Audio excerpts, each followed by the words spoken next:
नमस्कार. आमचे लाडकी ताईंसाठी बहिणींसाठी आज मी स्पेशल रेडी ब्लाउजची साडी आणलेली आहे.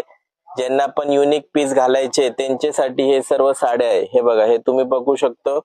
ब्रॉकेटचा एकदम छान ब्लाउज, रेडीमेड ब्लाउज येणार. याला सर्व पॅटर्न केलेलं आहे बघा. आणि हे रेडी टू वेअर साडी असतात. Direct ready to wear blouse आहे. साडी तुम्हाला घाल लागणार. आणि हे साडी आहे बघा, साडीला पूर्ण रेशमची बॉर्डर आहे, बुट्टी आहे. ह्याच्यात आमच्याकडे 3 कलर अवेलेबल आहे. ह्याच्यात दुसरं एक आपल्याकडे सरोक्षी डिझाईन मध्ये आहे. सरोक्षीचा केलेला ब्लाउज आहे. स्लीव्स ला पण बघा डिझाईन केलेली आहे पूर्ण नवीन. ह्याच्यात आपल्याकडे टोटल 4 कलर आहे. रेडी ब्लाउजची साडी आहे, खूप ट्रेंडिंग आहे आणि रेट खूप कमी आहे. पण रेट साठी तुम्हाला आपल्या दुकानात यायला लागणार. व्हिडिओ मध्ये आम्ही रेट आता सांगणार नाही. लवकर या आणि आपले आवडती मैत्रिणीच्या लग्नात स्पेशल योगेश क्लॉथ हाऊसची साडी घाला आणि फोटो काढा आणि आम्हाला पाठवा. धन्यवाद.